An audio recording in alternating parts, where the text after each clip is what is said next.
One of the things I want to discuss today, we've already been talking about methods of experiencing Samadhi. The work that you do with the Kriya pranayama techniques, those are exercises which train your nervous system to turn within so that you can practice concentration, meditation, which results in Samadhi. And we know from the order in which the steps of yoga practice are arranged, yama, niyama, asana, pranayama, pratyahara, that pranayama comes before the internalization of attention, pratyahara. And so the Kriya Yoga techniques are for the purpose of essentially priming the body and the nervous system so that it can withdraw awareness within. And then, of course, focus, concentrate, which results in meditation, which then results in Samadhi. And it's important to note that with these stages of Kriya Yoga practice, we can't overlook the ones that come before pranayama, which are the yamas and the niyamas. Those things that we're meant to do within this life to direct our mind and our consciousness and our mental field, as well as the restraints, those things we are meant to avoid. And then asana, fixing the body so that it can sit still. And asana, while it does mean specifically your meditation posture, your meditation seat, it also implies and includes everything which allows you to sit still. So taking care of the body, stretching, strengthening the body, feeding the body well, getting enough rest, that contributes to the ability to practice asana. And the yamas and niyamas contribute to that too. For example, how can you sit still if you are so attached to all the various sensations that your body brings to you?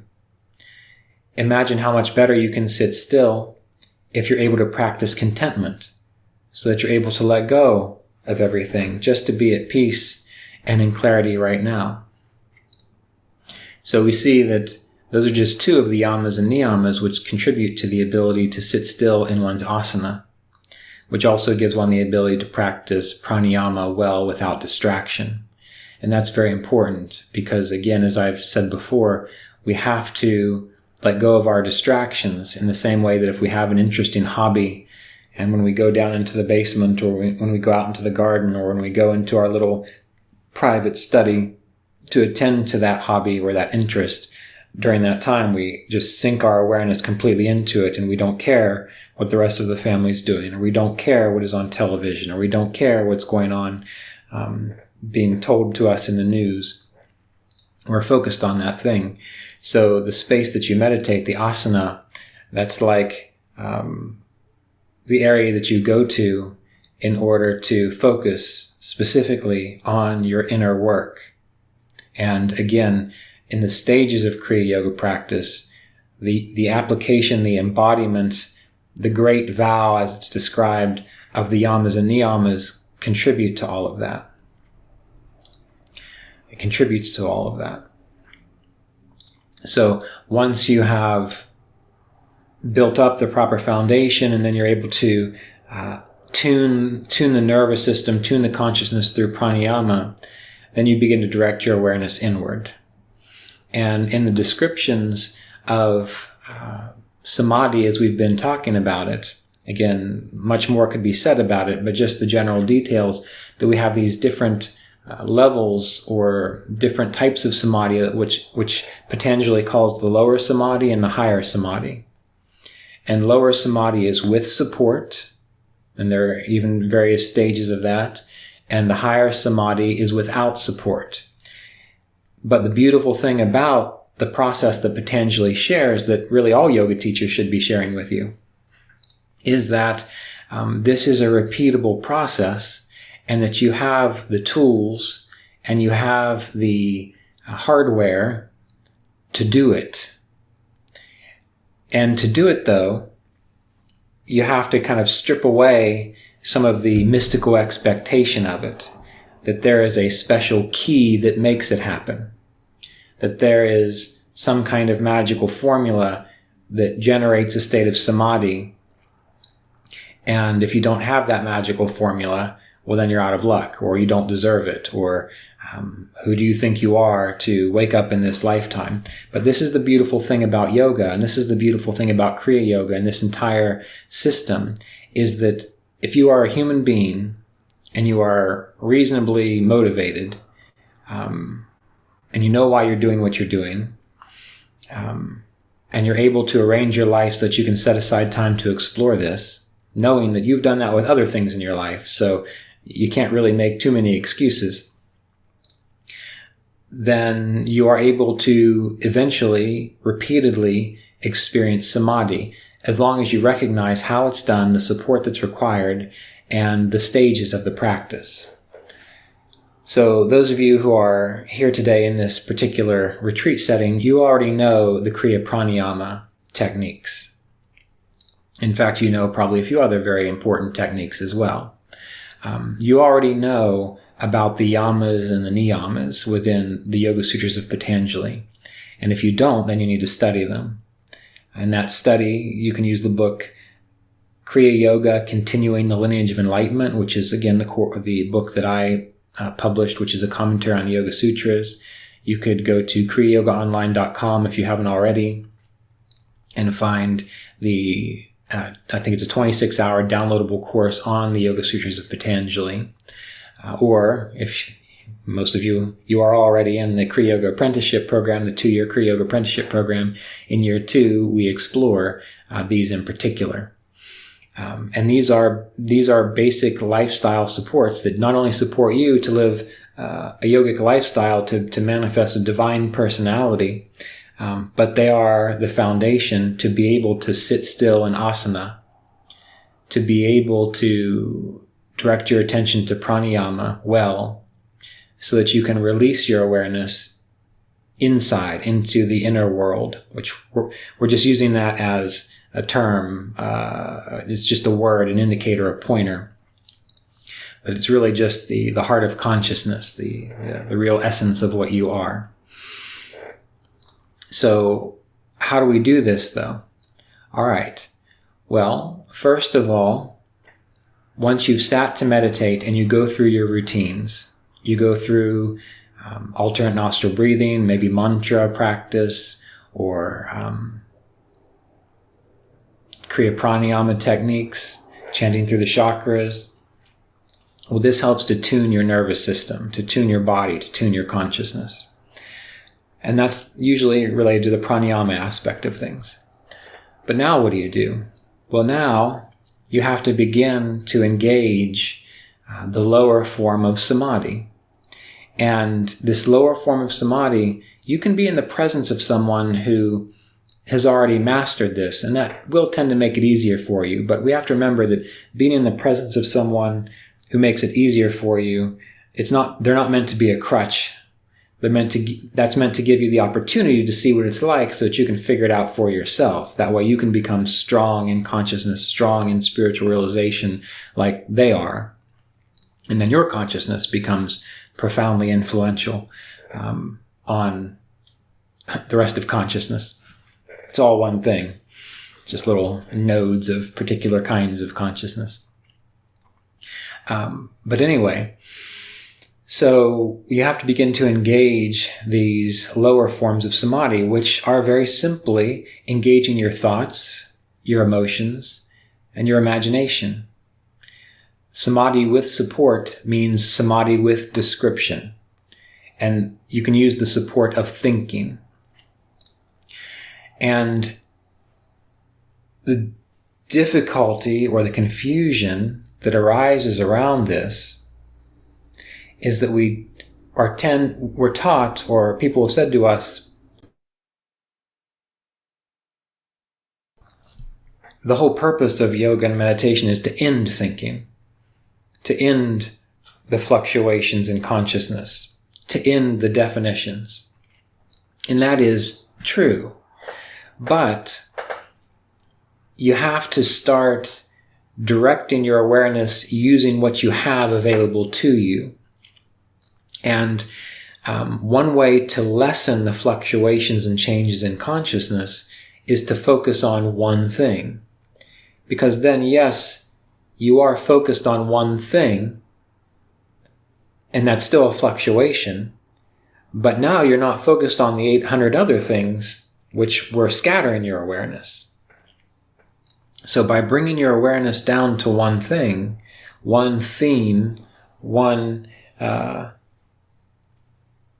point of focus for chitta, consciousness, chitta to define itself by, well then, all these other things fall away, and then you are having the ability to practice samadhi, oneness with something, with a chosen object of meditation, which is one of the things that Patanjali speaks of.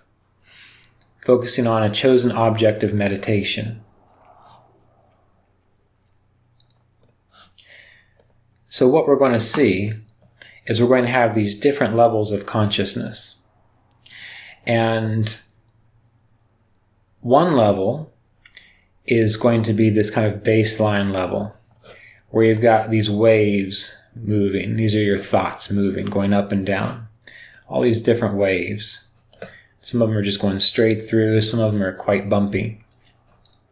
And what you're aiming to do is to let go of all the distractions of these waves and concentrate your attention simply by using your mind, your thoughts, your emotions, and your imagination.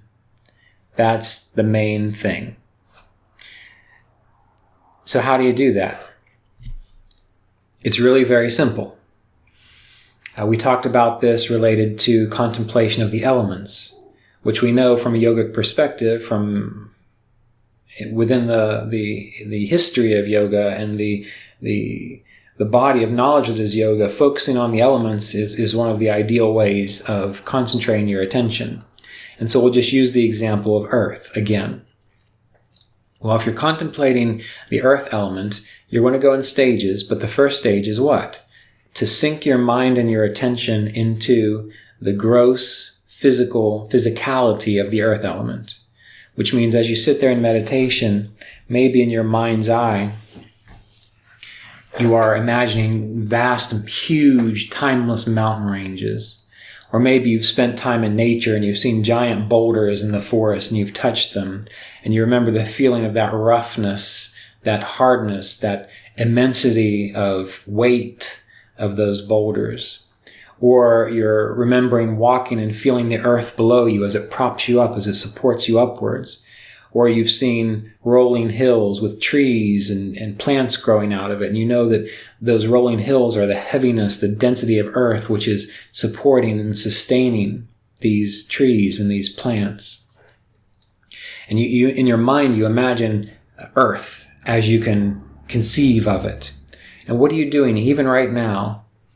You are concentrating your attention and you are practicing a lower form of samadhi.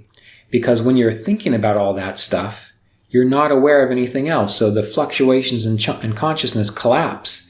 And now you've just got one groove of thought, one train of thought. It's like when people say, whatever you do, don't think of an elephant. Well, immediately you start thinking of an elephant, which means you can't think of 20 other things. So this is part of the hardware of the human mind, nervous system, and it has this capacity, and it seems simple, and it seems benign, and it seems mundane, but you should use it because it's going to lead you to greater clarity. So you start with that. You start with the gross physical, anything that you could possibly relate to the earth element that is truly, in a way, pure earth element. And you think of all those things, and in that thinking, again, the theme is collapsed to the earth element, which means you're not distracted by these million other things. And then what you do is you internalize a little bit more. We're practicing pratyahara. We're practicing internalization of awareness, which means now what you're remembering and feeling are the ideas of the earth element. Hardness, weight, density, the sense of gravity, roughness, or sometimes even smoothness, depending on how a rock might be. Support, because the earth supports so many things. Uprightness. And as you internally contemplate these things, you want to use the inner capacity of your imagination. This is the real use of creative imagination. This is what it's really supposed to be used for. And so when you think of hardness, in your mind you imagine the feeling of hardness. When you think of strength, because the earth element is strong, you think of what it would feel like to feel strength within the body. The earth protects things. Within your body, it's the bones. The bones protect the soft tissues within the body, within the skull, within the pelvis. So you think of protection as the earth element. And you're getting more subtle within the theme of the earth element. And what's happening here is the more you focus on it, the more you repeat it in your mind, not as a mantra in a mechanical sense to put you into a trance, but to continuously see and feel the aliveness of the earth element. Again, you are creating a groove, you are directing chitta, you're directing your consciousness into one thing, which means the fluctuations begin to cease in all their ways. And that builds up a momentum. That builds up a momentum. And you can remember a time when you've been obsessed with something, whether it was a hobby or a person or an interest or an idea or a project. You know that when you've become obsessed with that thing, that there's a momentum behind it. You can even try to stop thinking about it, go for a walk or try to go to sleep. And even in your mind, the momentum continues and you're still focused on that. That's because chitta has become focused and now the momentum behind it is consistent and there's a continuity behind it.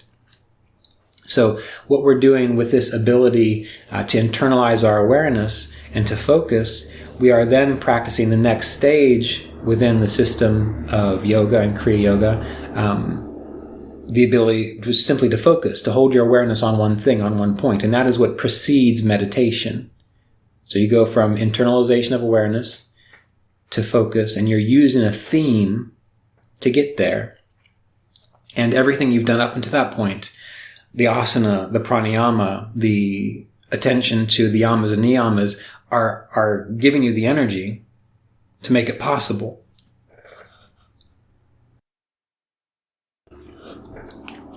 So then once you've concentrated your consciousness so that you're thinking about mountains, rocks, hardness, density, gravity, and you're really in it. I mean, you're really actually feeling it and contemplating. You're not just repeating it so much to yourself, although that is part of this process. You have to think in that way. Well, then you want to just take a moment and let it go and just observe how consciousness continues in that direction, how these ideas continue to perpetuate themselves in a type of continuous stream. And that is the momentum behind focusing the chitta, the consciousness. And once you sit with that for a moment or two, then you take it deeper to a subtler level. Because we have to remember with the idea of the elements, we are not just focusing on the gross. We're trying to tune into the great elements, like the blueprint behind all of creation, the experiences that we have.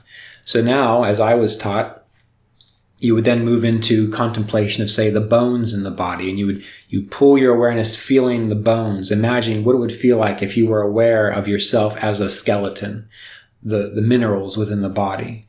And you feel as though that the bones have life within them. They're vibrating with life, with energy, which they are.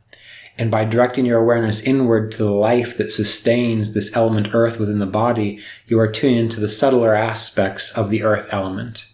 And in the beginning, it's a little difficult, but eventually it's as if all of a sudden your attention and your awareness is awakened to a real vibration or warmth within the bones. And then you begin to feel the sense of strength within the bones, the sense of durability, endurance within the bones, hardness. You start to tap into these real subtle aspects of the earth element.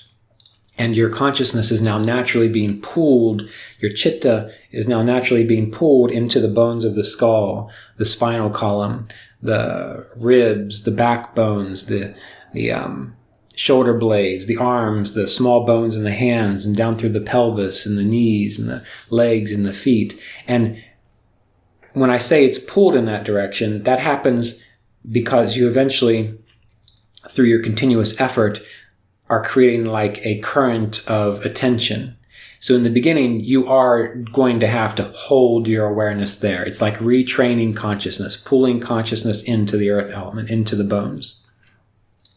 But what happens is, again, the more you do that, you're creating this groove in consciousness, and it makes it easier for your awareness to slip into that groove. Every time it gets deeper, so it's easier to slip in and not pop back out. The deeper the groove, the harder it is for your consciousness to kind of pop out the other side once it gets in that groove. So then you simply abide in this state of feeling the life within the bones, the strength within the bones, the earth within the bones. And once that becomes so, once you practice it so consistently, well, then you can just simply hold your awareness there, and it's like it happens naturally. So then you're not having to tell yourself, feel the earth element, feel the bones, feel this within the body. And that's when we start to hit that point, which we could start to call the higher forms of samadhi, samadhi without support, samadhi without description. Because now you're not talking about it to yourself, you're not imagining it, you're not describing it. There is simply that momentum, that continuity, and so the samadhi with the earth element is happening naturally. It's flowing in that direction. And you might only be able to do that for a few seconds to a few minutes in the beginning, but eventually through practice of what we're describing here, it becomes easier and easier and easier and easier until you can bring it there, and then you don't have to do these things. You just simply experience samadhi without support, without trying to tell yourself about it. So you see how we've gone through these stages of the Kriya Yoga practice, and how the yamas and niyamas give the foundation for your life to be able to do this. The practice of asana gives the ability to sit still, so now you can practice pranayama, the Kriya pranayama techniques, which refine the nervous system, which clears out a lot of the debris, the energetic debris that distracts you. So now you can start to pull your awareness within and do this inner work of focus, of focusing on something. And today I'm just using the example of the earth element, just for teaching purposes. And then once you learn to focus within, you realize that focus develops a momentum. It begins to pull chitta into a oneness state because it's only looking at one thing. And then that momentum becomes, it has its own force. And so then you're able to experience samadhi without support. And that's how this practice goes. And you can do this. Anyone can do it with practice. You just have to recognize the steps and engage the steps fully. Now, this can be done with anything you want to contemplate. And we have to remember, in the Yoga Sutras of Patanjali, one of the things that Patanjali says,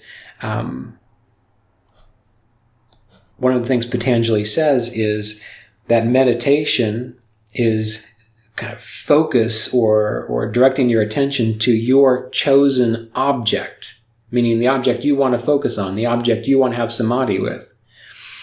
Now, going through the elements, that is training you to have this capacity to do this process.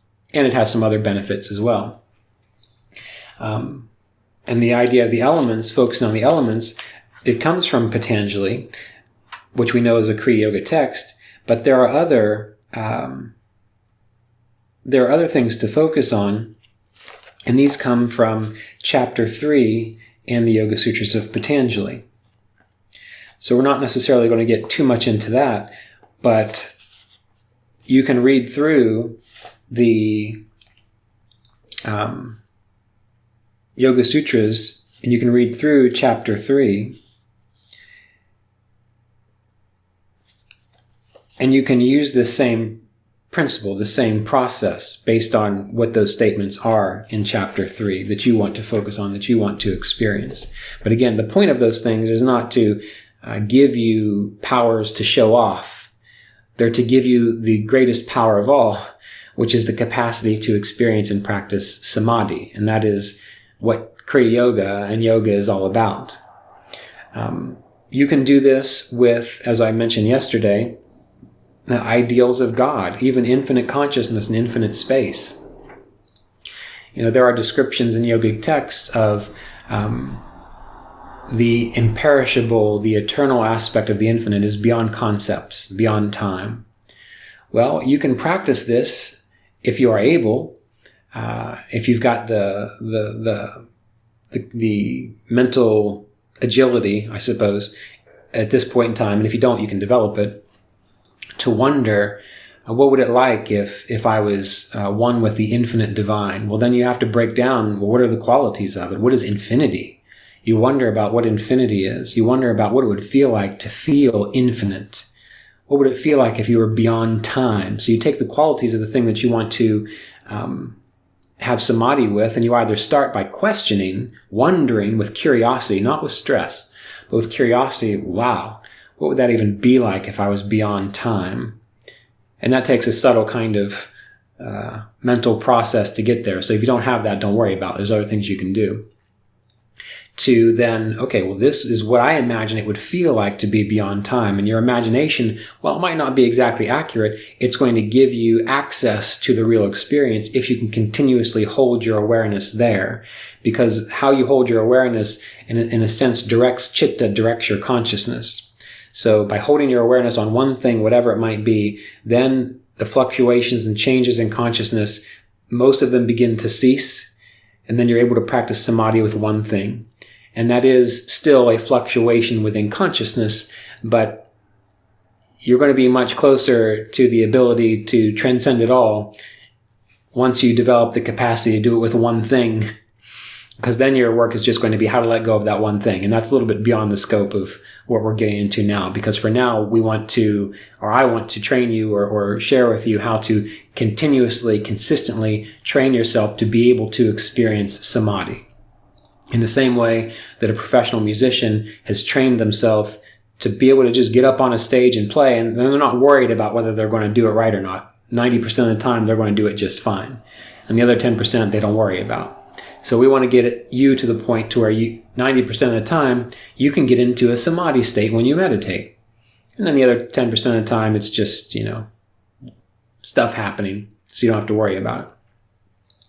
But you can do this with ideas of what you consider God to be. If you're a Christian or have a strong emphasis towards Christ, well, imagine, what is the Christ consciousness?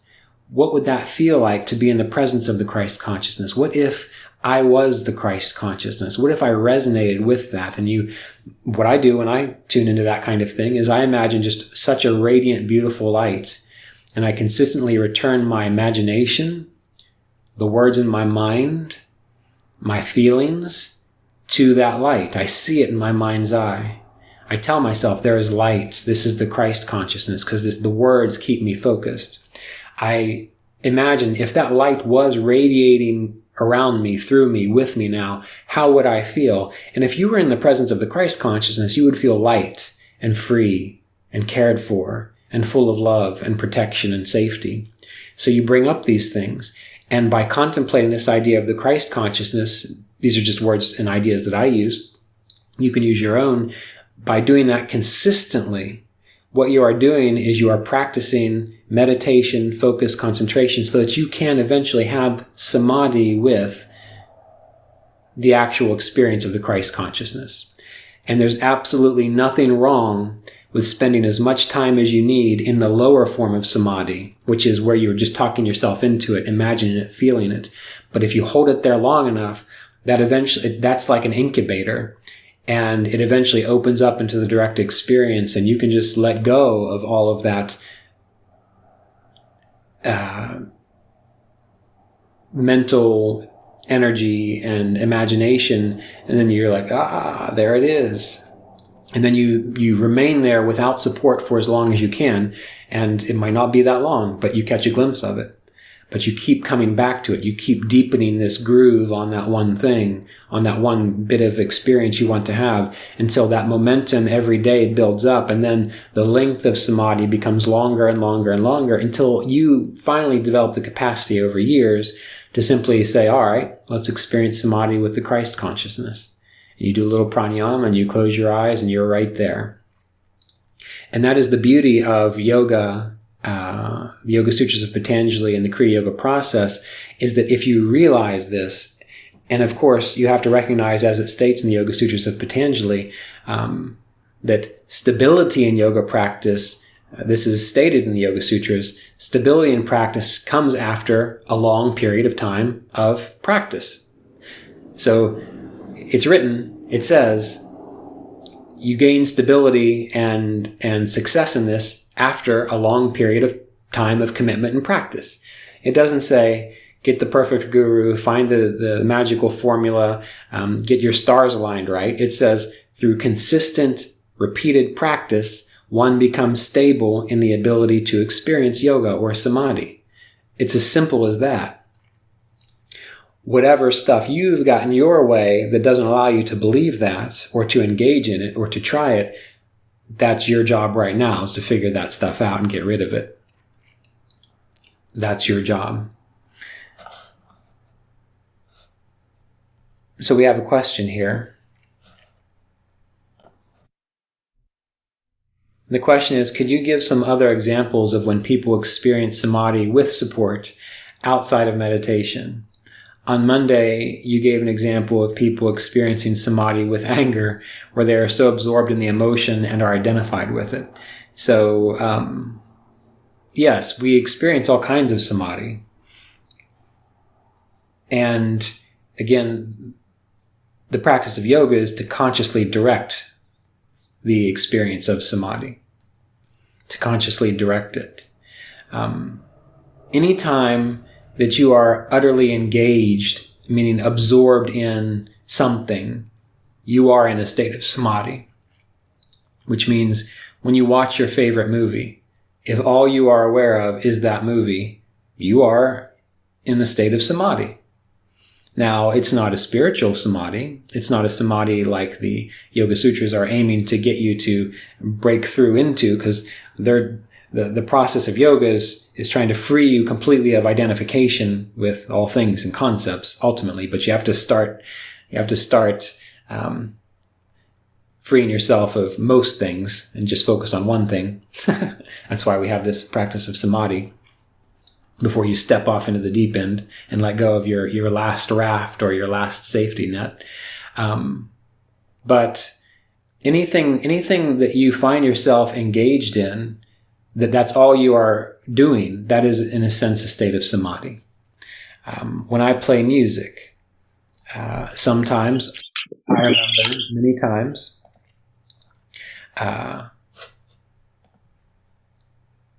remember many times, starting to play my musical instrument and getting into it, and then looking at the clock and thinking, wow, has it been an hour and a half? I was so caught up in what I was doing. I told myself, I'm just going to play for 15 minutes or so, just to have a little bit of time. But then I look over at the clock and all of a sudden I realize I've been playing for an hour and a half. And then I say to myself, well, I'll just play a little bit longer. And then sure enough, another hour goes by.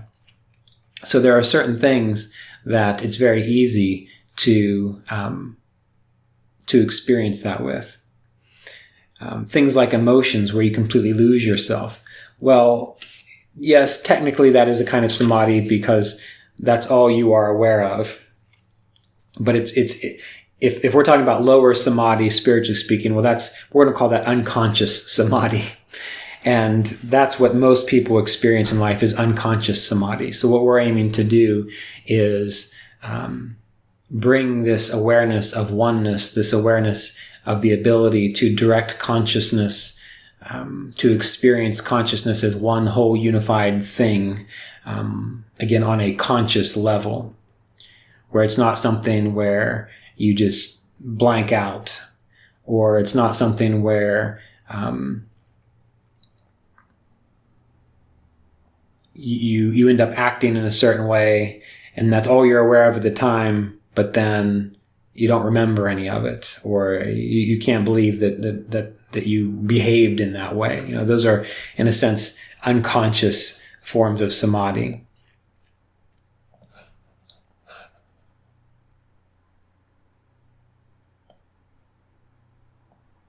So regarding practicing samadhi, do you recommend we start practicing this or to pick one focus, earth element or Christ consciousness, and stick with that? Or is it okay we practice with different focuses each time? This is a good question. And ideally, you don't want to use too many different points of focus. One or two is fine. For example, the practice of contemplating the elements, where you're using at least 5 different points of focus there, but they're the elements and there's a theme to that practice. And the theme kind of repeats itself, so it continues to generate this momentum of a particular ability to experience samadhi. But if, for example, you want to meditate on Christ consciousness, or the idea of Vishnu, or Shiva, or Lakshmi, the Divine Mother, or infinite space or infinity, these types of things, it's really better to just pick one and stick with it for a good long time until you have the breakthrough of realization with that thing. Of course, we have to remember that the mind does do well with breaks every now and then, meaning, while I would like to encourage you to focus on one thing, having something else that you can switch it up with every now and then, it helps to keep the practice fresh. So in an ideal world, yes, one. But realistically speaking, having 1 to maybe 3 things that you consistently contemplate, or you consistently try to practice this with, that will probably work better for you in the long run. And again, you have to remember the stages of it. You've arranged your life so that the practice of the yamas and niyamas are in effect, or you're doing your best to put them in effect, as how you live your life, how you treat people, how you treat yourself. It's like the values that you live by, which gives you spiritual strength. It gives you the energy to do this, the capacity to do this. And then you've taken care of your body through diet, through regular exercise and rest, managing your resources well. Because the asana, it's not just your body, it's, how is your environment arranged such that you have the ability to do this? Do you have a space, like with your hobby? Do you have a little basement you can go to, or a shed you can go to, where you can shut the door and it's set up so that you're able to do your hobby? Well, you have to have your space set up so that you're able to sit in your meditation posture and do this work without distraction. And then you practice your meditation techniques, which, when you do them well, there is a cleansing effect on the nervous system. There is a cleansing effect on the consciousness, so that if you do the Kriya Pranayama well, and you're engaged in it, because you can practice samadhi with this too, by giving your full attention to the sensation, or imagining or feeling the current rising up through the spine. Or if you're using a mantra technique, by giving your full attention to what the mantra means. So you see, even the preliminary practice of pranayama contributes to sculpting consciousness, to directing consciousness in this way. But then once you've gone through those preliminary practices and you're sitting in the silence, of course, you want to sit for a while in the after effects of the practices. That is the ideal. But then we have to remember that this work of yoga isn't just doing an exercise routine so that you relax every now and then. It's to answer your spiritual questions. It's to give you a realization of what you ultimately are, what you truly are. And so then you begin to practice this effect of samadhi, where you choose your point of focus. You've moved on from pranayama, you've internalized your awareness, you choose your point of focus, and then you start with stage 1, which is samadhi with support, which means you think about, you say in your mind, you affirm, you imagine, you feel anything that relates to what it is you're focusing on. The example I gave with focusing on an aspect of divinity. Well, in my mind, if I have a picture of divinity, I imagine in detail what it would be like to be in the presence of that divinity, what it would be like if I was able to see the light within divinity's eyes, if I was able to know that I was in a field of support and being blessed. You got to get in there and engage all of that. And that is samadhi with support. And then after you get into it, you've got the momentum rolling. Well, then you just sit for a little while longer. And you'll notice that your mind and your body and your consciousness, there is a continuous wave, a continuous thread where all those thoughts, all those feelings, all that focus perpetuates itself without you having to do anything. So you feel that real gross aspect of it. Gross as in having to use words and thoughts and things. And then what you want to do is begin to contemplate, in a sense, a deeper feeling, a deeper essence of what it is that you're thinking about, of what you've been imagining. And you're pulling your awareness even more internally. So if I had been focusing on an aspect of God or divinity and I was using an image or a picture and all these types of things, well, now I would let go of that and I would simply feel in my heart or along my spine, along the central, the core of your being.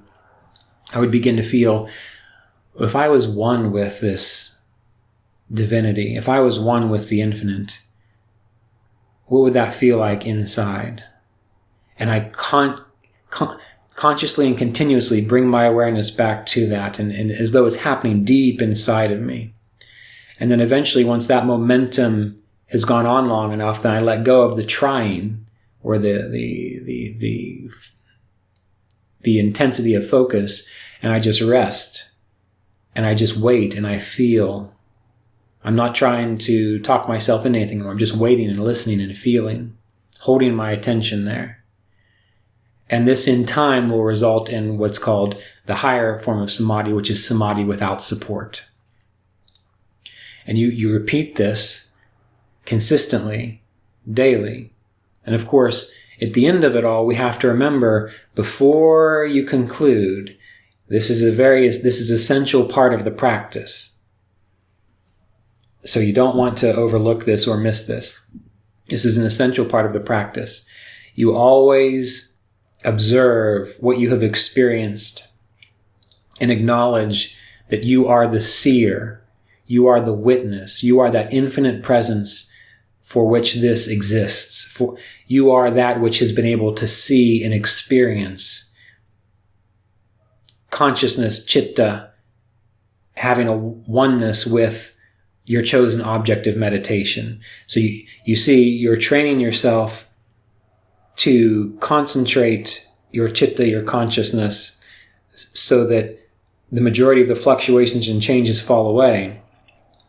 But at the end of it all, you do pull yourself back to remembering that you are the seer, you are the eternal witnessing consciousness which had the capacity to perceive this, to experience this. And that might seem very subtle and very difficult in the beginning, but the more you wonder about it, the more you struggle with that idea of, okay, so I am the seer which was able to perceive all of this, the dense aspect, the gross aspect, as well as the subtle aspect in that experience of samadhi. What is happening there is then you are collapsing even that final fluctuation. And so you're beginning to direct your awareness back to the eternal, which you can't think about, you can't define, you can only be it. And so in a sense, you're giving yourself permission to kind of wiggle into that spot of being and kind of get a little bit comfortable there because you're not used to it usually.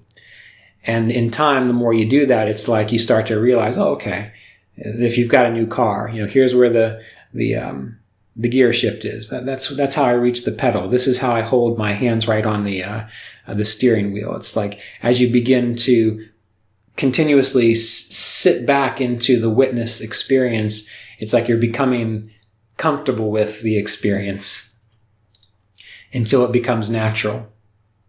So these are the stages of Kriya Yoga, so so that if you begin to really try and engage them, you will, through the years, become skillful at practicing samadhi. And it's easy if you just keep trying, if you just keep doing it. And in a way, you might have a little bit of resistance to that because of all the stuff that you've been told over the years, or the myth of it, and the legend of it, and these types of things. But those yogis that you know that talk about experiencing it, or the ancient sages that you know that have experienced it, this is how they did it. If they weren't blessed with just an immaculate one-off experience where it happens to them and that's it. You don't wait around for that. Of course, that's what's going to happen after all of this practice, but the practice itself is going to encourage it, and you're going to become skillful at it. And the other important thing to remember is not in any way to develop a sense of pride around it. It's not something to be proud of. It's just something you can do. Other people can't do it because they don't try, or they're not interested in it. But every human being who has the ability to understand and to practice and to be disciplined can do this. Every human being, within reason, has the ability to do this. In fact, it's our birthright. We're supposed to do this. This is what liberates us. And if we just let it be a natural thing, not to flaunt, not to be proud of, but just to grow into, then you will be fulfilling the purpose of Kriya Yoga, and you will be fulfilling the purpose of your life. And then in a flash, you will know what you need to know when you need to know it. And in a flash, your worries will dissolve, and your unnecessary sadness and grief will dissolve. And you will be appropriate to every moment. And why this is so beautiful, and why the body and this human organism is so important, is because this is the crucible where this stuff happens. And the more you go through the process, and the more you, at the end of it, as I described, keep acknowledging that you are the seer, the witness.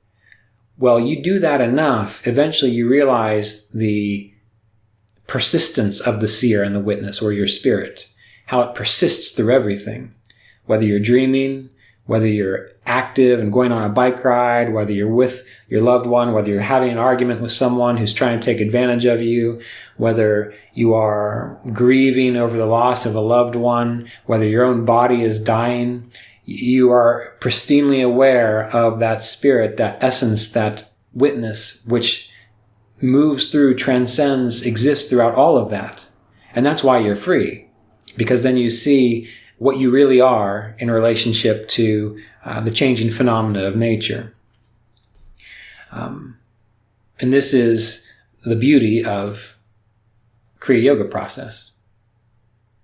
This is the beauty of the yoga process in general. This is the technology, the spiritual technology that humans are meant to engage, and it is rigorous, and it is not necessarily easy. That's why they talk about it as discipline and austerity and the sacrifice that's involved in it. But if you are inspired to do it, it's really a beautiful thing.